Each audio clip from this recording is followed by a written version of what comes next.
Sarah Martinez stepped through the gates of the Metro Police Training Academy in downtown Portland, looking like she'd gotten lost on her way to community college. Her faded denim jacket and scuffed sneakers drew sneers from the polished recruits. Around her, most of whom had arrived in expensive cars with supportive families waving goodbye.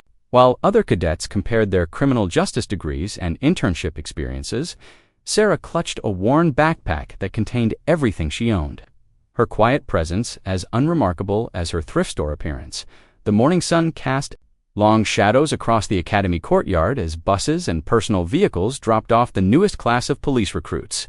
Among the eager faces and nervous conversations, Sarah sat quietly on a bench near the entrance, her brown eyes taking in every detail of the imposing brick buildings that would shape the next 6 months of her life. She didn't fidget like the others or pull out her phone to document this milestone moment. Her weathered hands remained folded in her lap, calloused from years of work that none of these privileged kids would ever understand. "Look at this place," whispered Jessica Chun, a blonde woman in her mid-20s whose perfectly pressed uniform and designer bag suggested family money and social connections. "My father says this is where they separate the real cops from the wannabes." She held up her phone, capturing selfies with the academy building in the background. "This is going to look amazing on my social media." Future Officer Chen, reporting for duty. The young man beside her, Marcus Williams, adjusted his expensive watch and nodded approvingly. "My uncle went through this same program 15 years ago," he says. "The key is showing them your leadership material from day one. They respect confidence and ambition." His polo shirt was crisp, his shoes spotless, and his smile suggested he expected this whole experience to be just another stepping stone toward the police chief position he'd been planning since college. A few recruits laughed nervously at his comment, already gravitating toward his natural authority. Marcus had the kind of easy charm that came from never doubting his place in the world, never wondering if he belonged. His criminal justice degree was from an expensive private university. His internship had been with the district attorney's office, and his family connections included 3 generations of law enforcement leadership. Sarah pulled her jacket tighter around her shoulders. The fabric was soft from countless washings. The color faded to something between navy and gray. Her jeans had a small patch on the knee, sewn with careful stitches that suggested someone who knew how to make things last. While other recruits shared stories about their college experiences and family traditions in law enforcement, Sarah remained silent, her presence as unassuming as her appearance. The academy doors opened precisely at 8 a.m., and Sergeant Rita Torres emerged onto the steps.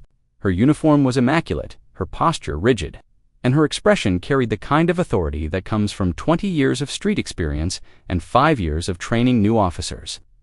Behind her stood Officer Mike Bradley, clipboard in hand, his gray hair and stern demeanor suggesting someone who had seen thousands of hopeful recruits either succeed or wash out. "Form up," Torres called out, her voice cutting through the morning chatter like a knife. Single file, shoulders back, mouths closed. Your civilian lives ended the moment you walked through those gates. The recruits scrambled to comply, bumping into each other as they tried to form something resembling police formation. Marcus naturally positioned himself near the front, his leadership instincts kicking in as he helped organize the others. Jessica found herself behind him, her social media forgotten as the reality of police discipline began to sink in. Other recruits clustered together, seeking comfort in numbers and familiar faces. Sarah took her place near the back of the line, her hands at her sides, her posture naturally straight. She didn't whisper to anyone or crane her neck to see what was happening ahead. She simply waited, her breathing steady, her eyes forward, as if she understood that patience was more valuable than curiosity in this environment. Torres began walking down the line, stopping in front of each recruit for a moment of silent evaluation. When she reached Marcus, she paused longer than usual, taking in his confident bearing, his expensive haircut, and the way his eyes met hers without flinching. Williams, Marcus J., Torres read from Bradley's list. Age 24, criminal justice degree, family history in law enforcement. "Yes," Sergeant Marcus replied, his voice clear and strong, carrying the confidence that had served him well throughout his privileged life. Torres nodded slightly and moved on. When she reached Jessica, her expression remained neutral, despite the young woman's obvious discomfort under scrutiny. Chen, Jessica M., age 23, communications degree, social media background. Yes, Sergeant, Jessica managed, her usual confidence shaken by the intensity of Torres's stare. The inspection continued down the line. Torres assessed each recruit with methodical precision, occasionally making comments that would either boost or deflate their confidence. Some stood taller under her attention, while others seemed to shrink. When she finally reached Sarah, Torres stopped, looking her up and down, taking in the simple clothes, the worn shoes, the unremarkable appearance. Several seconds passed in silence. Martinez, Sarah K. Torres said, reading from the list. Age, 22. She paused, her eyes narrowing slightly. No college degree, no family connections, no law enforcement background. Yes, Sergeant Sarah said quietly, her voice steady but soft. Torres studied her for another moment, something in her expression, suggesting she had filed away this lack of traditional qualifications for future consideration. Then she moved on to the final recruits. But her glance back at Sarah suggested that the quiet young woman had already distinguished herself, though not necessarily in a positive way. Inside, Torres commanded, gesturing toward the academy doors. Time to begin your transformation from civilians to police officers.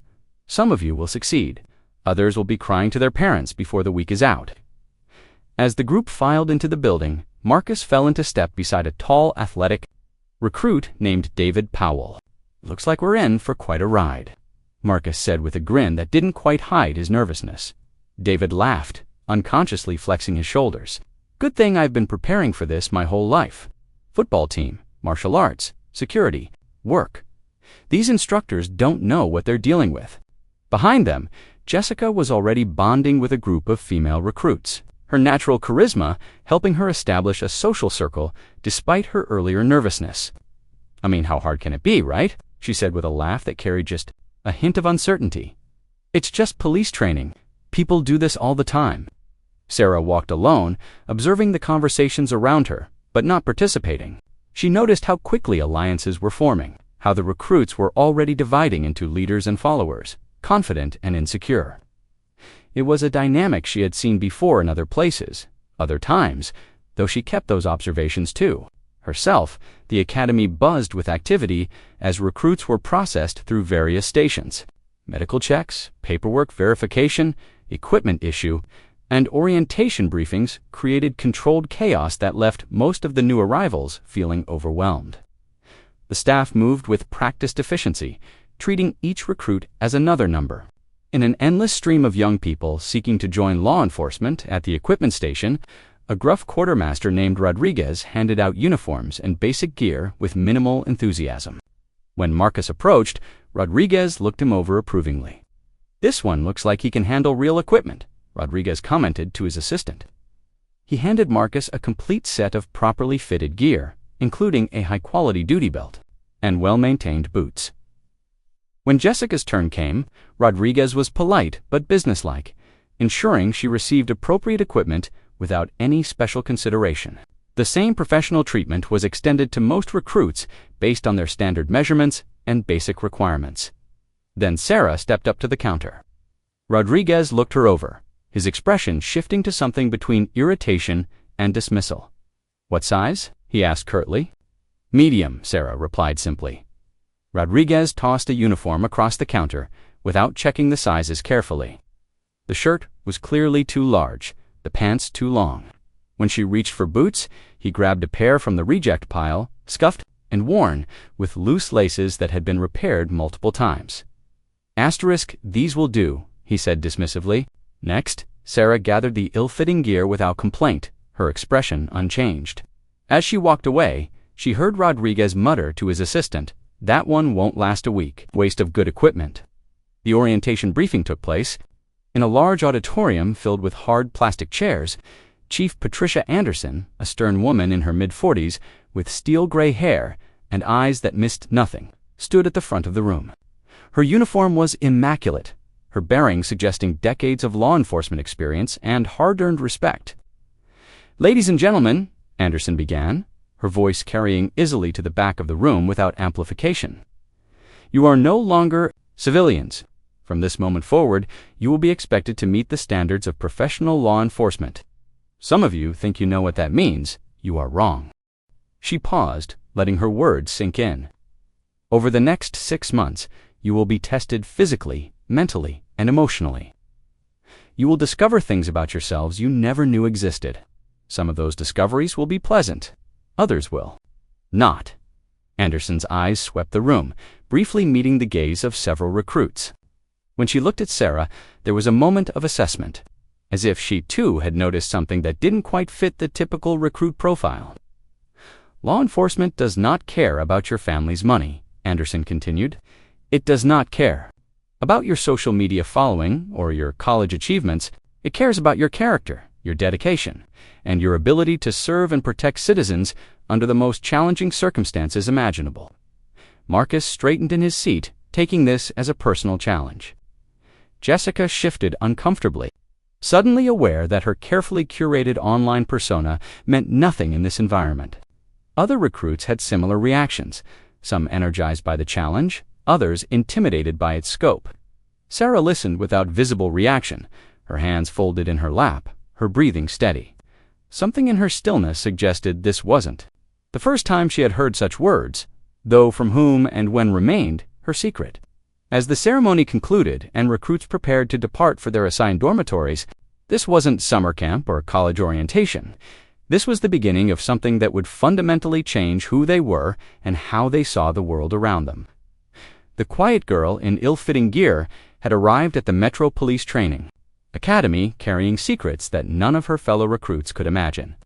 But those secrets would soon be tested in ways that would either validate her decision to hide them or force revelations that would change everything about how others understood her presence among them.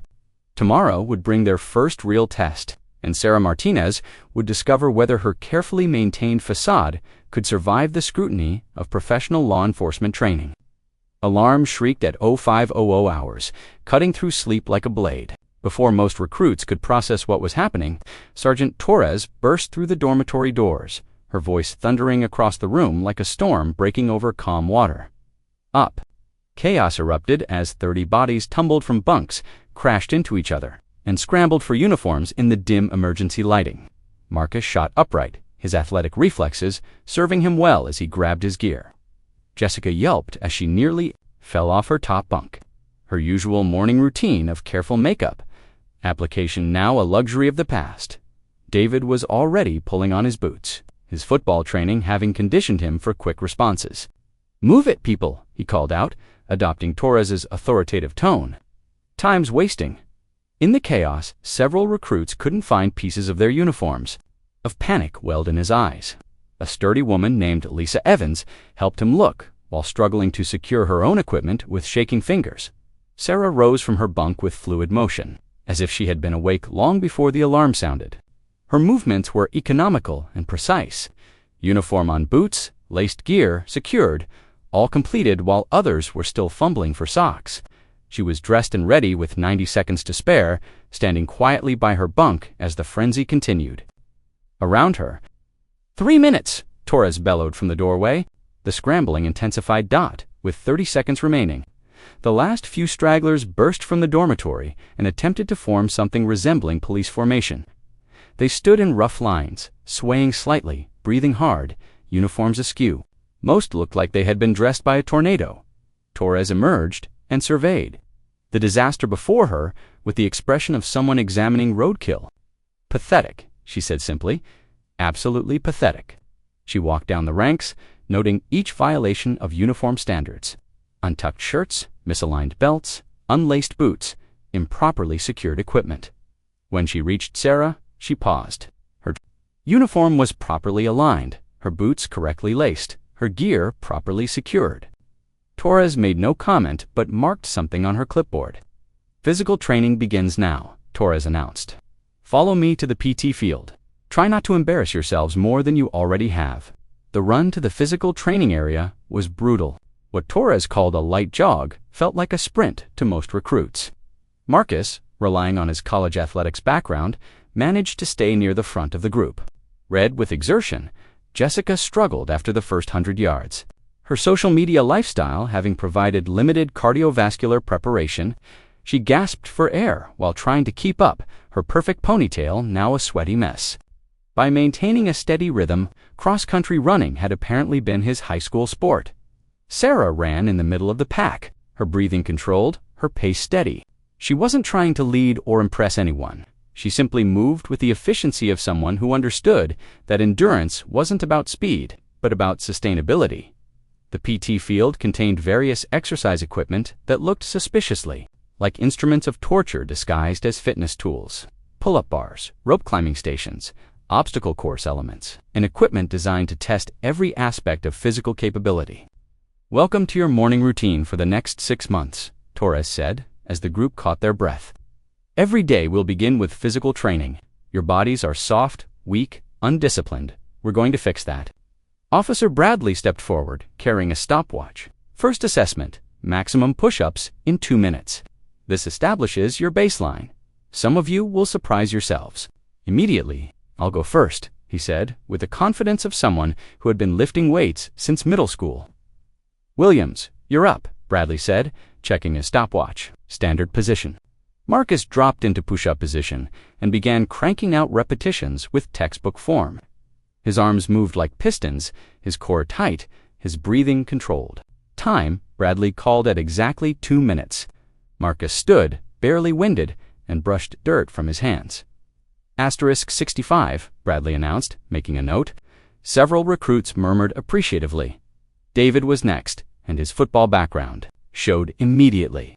His form was solid, his pace consistent, his competitive nature driving him to match Marcus's performance. 61, Bradley called when time expired. The assessments continued down the line. Jessica managed 28 before her form collapsed, leaving her gasping on the ground. Tommy surprised everyone with 43, his wiry frame more capable. Then his nervous demeanor suggested. Lisa Evans powered through 48 with grim determination, her farm background evident in her physical capability. When Sarah's turn arrived, nervousness. She settled into proper form and waited for Bradley's signal. "Begin." Sarah's push-ups were technically perfect. Her body moved as a single unit, her elbows tracking properly, her core maintaining rigid alignment. But what was remarkable wasn't her form, it was her consistency. No acceleration, no slowing down, no struggle, just mechanical precision, repetition after repetition, like she was powered by clockwork.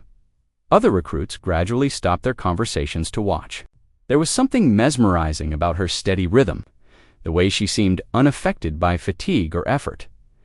Marcus frowned slightly, his competitive instincts recognizing that her pace would likely exceed his total. Time. Sarah stood smoothly, her breathing only slightly elevated. Bradley looked at his clipboard, then at Sarah, then back at the clipboard. 76, Bradley announced. The field went quiet. Several recruits exchanged glances. Marcus's confident expression shifted to something more calculating. Torres stepped forward, her eyes fixed on Sarah. "Martinez, where did you train?" Sarah met her gaze steadily. "I didn't, Sergeant. 76 perfect push-ups isn't natural talent," Torres said. "That's trained performance." "I stayed in shape, Sergeant," Sarah replied simply. Torres studied her for another moment, then moved on. Ill-fitting gear might not be what she appeared. The morning continued with pull-ups, sit-ups, and a timed run. In each exercise, Sarah performed competently without drawing excessive attention to herself. She wasn't the best at everything, but she was consistently strong across all events, the mark of comprehensive training rather than natural athleticism. PT, the group was marched to the cafeteria for breakfast. The food was adequate but uninspiring. The seating arrangement revealed social dynamics already developing within the group. Marcus naturally claimed a position at the head of one table, with David and several other athletic recruits clustering around him. Jessica established her own group of recruits, who seemed drawn to her social confidence despite her physical struggles. Sarah sat alone at the end of a table. Who was being excluded? Who was trying too hard to fit in? Something's not right there. David nodded, working through his eggs while he spoke. Nobody gets that strong by accident. "Maybe she's former military," suggested Tommy, who had managed to earn a seat at their table. Through his earnest attempts to fit in, Prior service would be on her file. Torres would have mentioned it. This is something else. Their conversation was interrupted by Jessica's group, who had migrated over seeking inclusion in what they perceived as the dominant social cluster. Are we talking about the weird girl? Creeps. Just sits there, staring at everyone like she's planning something. She's just observing. Same thing, David said dismissively. Sarah continued eating, giving no indication she could hear their conversation from 3 seats away.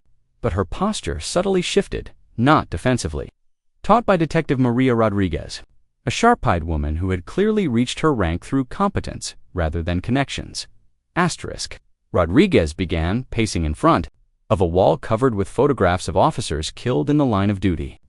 She clicked through slides showing various police operations, highlighting moments when individual courage and quick thinking had prevented tragedies or solved complex cases. The police oath, Rodriguez continued, commits you to serve and protect, to uphold the law fairly and without prejudice, and to put the welfare of citizens above your own safety. These aren't just words. They're a sacred commitment to something larger than yourself. Sarah wrote these principles in a small notebook, her handwriting neat and precise. And organization, the afternoon brought defensive tactics training, where recruits would learn hand-to-hand combat techniques essential for law enforcement. The instructor was Officer Jake Rivera, a compact man with scars that told stories of real street encounters. Police work is personal, Rivera began, his voice carrying the authority of someone who had survived situations where theory became deadly reality. When your weapon is taken, when backup is minutes away, when everything goes wrong, the recruits stood in nervous silence, most having never experienced real physical confrontation beyond high school sports or minor scuffles. Demonstrations first, Rivera announced, means Marcus stepped forward immediately. Good, who's your partner? Before anyone else could respond, David stepped into the circle, his football background having given him confidence in physical confrontation. The 2 recruits faced each other on the mats, their mutual respect barely concealing the competitive tension that had been building throughout training. Basic grappling, Rivera instructed. Superior size allowed him to sprawl and counterattack. The exchange became a grinding test of endurance and will, with neither man able to gain decisive advantage. Marcus eventually prevailed through superior conditioning, but the victory came at considerable cost. And humbled by the violence they had experienced, adequate, Rivera said, helping both men to their feet. You've learned the first lesson. Real fighting is ugly, exhausting, and painful. The training continued with basic techniques: how to fall without injury, how to escape from common holds, how to strike effectively.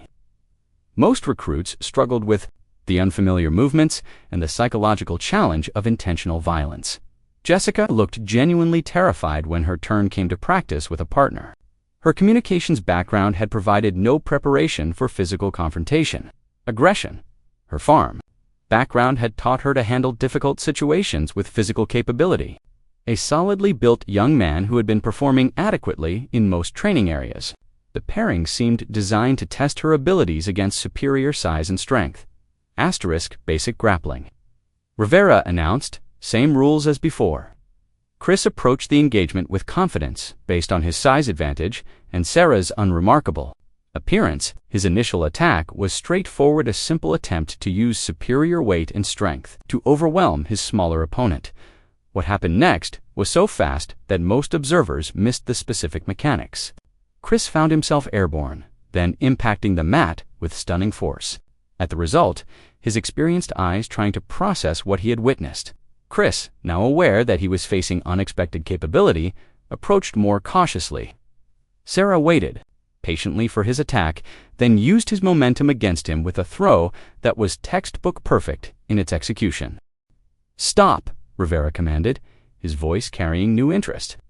Martinez, where did you learn that technique? Self-defense classes, officer. What kind of self-defense? Classes, the kind my father thought I needed. Officer Rivera studied her for a long moment, his combat-trained instincts recognizing that her movements had shown far more, but he moved on without further comment, though his expression suggested that another mental note had been filed.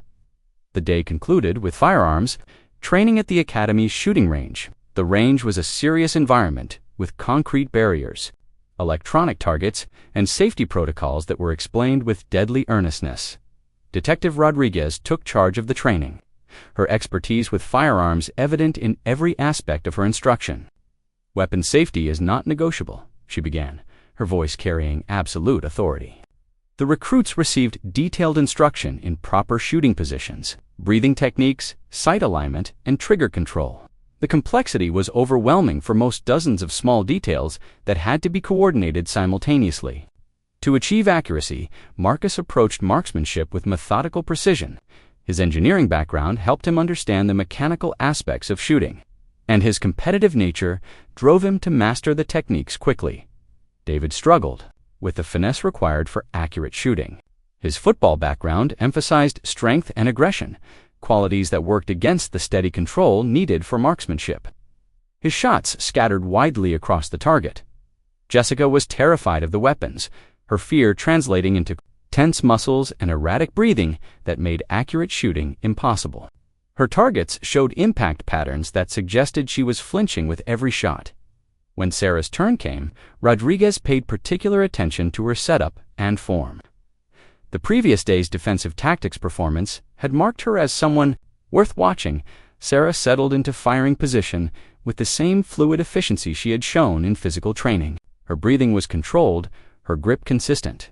The electronic scoring system showed results that caused Rodriguez to check her equipment for malfunction: 10 shots, 10 hits in the center ring of the target. Not just good shooting expert level performance that suggested extensive professional training. Martinez Rodriguez called, her voice carrying a new note of professional respect mixed with suspicion. "Step away from your weapon and come here." Sarah complied immediately, her movements deliberate as safety protocols required. Rodriguez examined the target, then looked at Sarah's weapon, then back at the target. "Who taught you to shoot like that?" "My father," Detective Sarah replied simply. "What's your father's background?" Sarah hesitated for just a fraction of a second. "Law enforcement, detective, expert marksmanship." It wasn't unusual in recruits with law enforcement family backgrounds, but the level of precision Sarah had demonstrated typically required specialized training that went beyond what most officers received. As evening approached, the accumulated questions about Sarah's background had created an atmosphere of curiosity and speculation among both recruits and instructors. Her consistent superior performance across every training area had made it clear that she was far more than she appeared. The breaking point came during the third week's tactical scenario training. The exercise involved simulated domestic violence response, requiring recruits to demonstrate not just tactical skills, but judgment, communication ability, and the kind of decision-making that separated, where actors played an abusive husband, a terrified wife, and 2 frightened children. Success required de-escalating violence. Potential prosecution, Marcus's team approached the scenario with confidence and standard procedures. His leadership was decisive, his team coordination was effective, but his approach was predictable and relied heavily on authority rather than psychological understanding. When Sarah's team was called, the dynamic was immediately different. She hadn't volunteered for leadership, but her teammates naturally looked to her for guidance. Speaking in low tones that carried authority despite their quiet delivery, the approach she outlined was sophisticated, emphasizing psychological assessment, environmental awareness, and tactical flexibility rather than rigid adherence to standard procedures. When they entered the scenario, Sarah's team moved with coordination that impressed the evaluating instructors. But more impressive was Sarah's interaction with the simulated domestic violence situation. She read the psychological dynamics instantly, recognized the specific type of abuser they were dealing with, and adapted her communication style to de-escalate the situation while simultaneously gathering evidence and ensuring victim safety. Her performance was flawless. Not just technically correct, but demonstrating the kind of intuitive expression, shifting from casual interest to focused attention as she witnessed performance that exceeded anything she had seen in basic academy training. Torres Anderson called quietly, "Who is Martinez?" "Really?" Torres checked her clipboard, her own uncertainty evident. "File says no background, no connections, no prior experience, but her performance suggests otherwise." Anderson made a decision that would change everything. "Bring her to my office now." 20 minutes later, Sarah stood in Chief Anderson's office, her uniform properly aligned, her bearing reflecting the discipline she had been demonstrating throughout training. But Anderson's experienced eyes noticed details that others had missed: the way Sarah automatically assessed the room's exits, the unconscious positioning that kept her back to the wall, the subtle alertness that suggested someone trained to expect danger even in apparently safe environments. "Sit down, Martinez," Anderson said, gesturing to a chair positioned directly across from her desk. Sarah settled into the chair with the same fluid efficiency she brought to every movement, her hands resting calmly in her lap while her eyes remained fixed on Anderson's face. There was no nervousness, no defensiveness, just patient attention that suggested she had been expecting this moment. Anderson opened a file folder that contained Sarah's personnel records, spreading the documents across her desk with deliberate precision. The paperwork was notably thin for someone entering law enforcement: basic information, standard forms, but conspicuously lacking the detailed background documentation that usually accompanied new recruits. "Your file is interesting," Anderson began. "No emergency contacts, no references beyond the bare minimum required for academy admission." She paused, allowing the implications of that sparse background to settle between them. "But your performance over the past 3 weeks tells a different story. Expert marksmanship, advanced tactical knowledge, superior physical conditioning, and crisis intervention capabilities that suggest extensive professional training. Those skills don't develop in a vacuum, and they certainly don't come from civilian self-defense classes." Sarah remained silent, her expression unchanged, her posture reflecting calm attention rather than defensive anxiety. Anderson leaned forward, her eyes never leaving Sarah's face. "I've been doing this for 25 years, Martinez. I've trained thousands of recruits, and I can recognize the difference between natural talent and professional competence. What you've demonstrated goes far beyond anything that matches your supposed background." The silence stretched between them, heavy with unspoken questions and carefully guarded secrets. Anderson waited with the patience of someone who understood that pressure and time were often more effective than direct confrontation. Finally, Sarah spoke, her voice quiet but clear. "What would you like me to tell you, Chief?" "The truth," Anderson replied simply. "Starting with where you really learned to fight, shoot, and handle crisis situations at levels that match veteran officers." Sarah's expression shifted almost imperceptibly, revealing the first crack in the facade she had maintained for weeks. "I'm not sure you're ready for that truth, Chief." Anderson's eyebrows rose slightly. "Try me." Another moment of silence passed before Sarah made a decision that would change everything about how her presence at the academy was understood. "My father is Captain Robert Martinez," she said quietly. "My real training came from Detective Angela Harrison, who ran an undercover operations program that officially doesn't exist." The weight of those names hit Anderson like a physical blow. Captain Martinez was a legend in undercover operations, and Detective Harrison's program was whispered about in the highest levels of law enforcement command. Training initiative so classified that most people with sufficient clearance to know about it pretended it had never existed. "Detective Harrison died 2 years ago," Anderson said carefully. "Car accident during a surveillance operation." "Yes, Chief, I was her final trainee."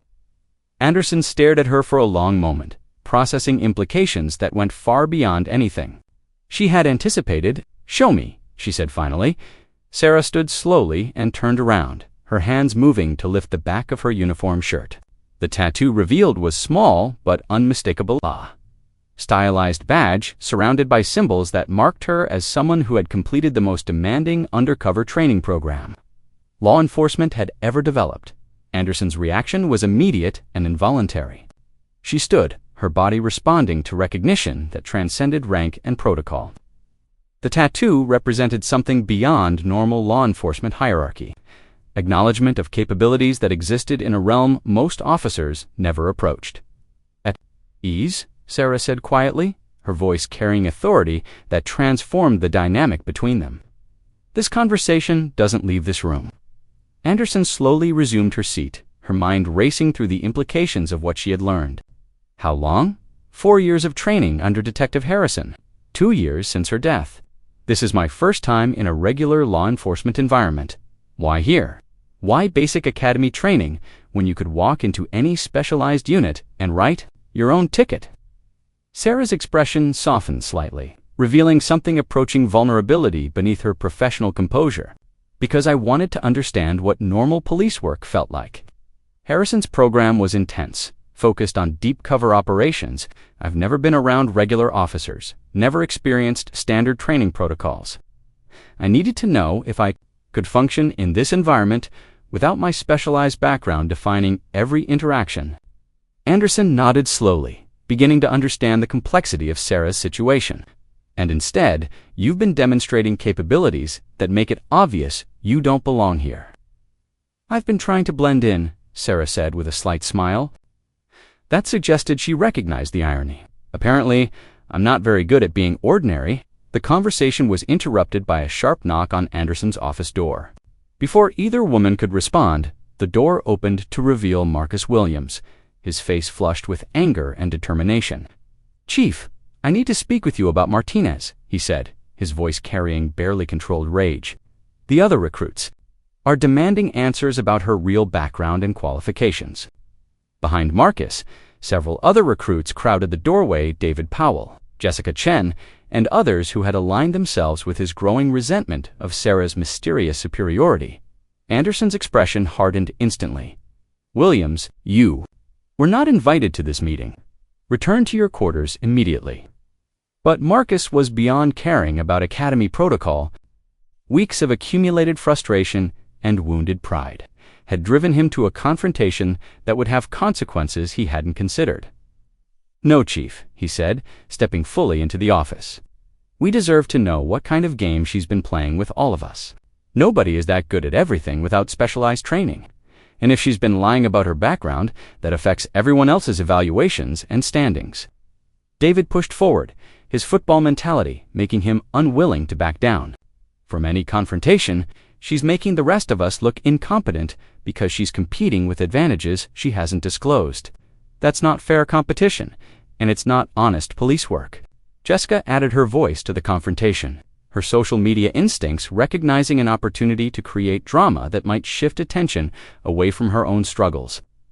"We have a right to know if someone has been deceiving all of us from the beginning. Trust is supposed to matter in law enforcement."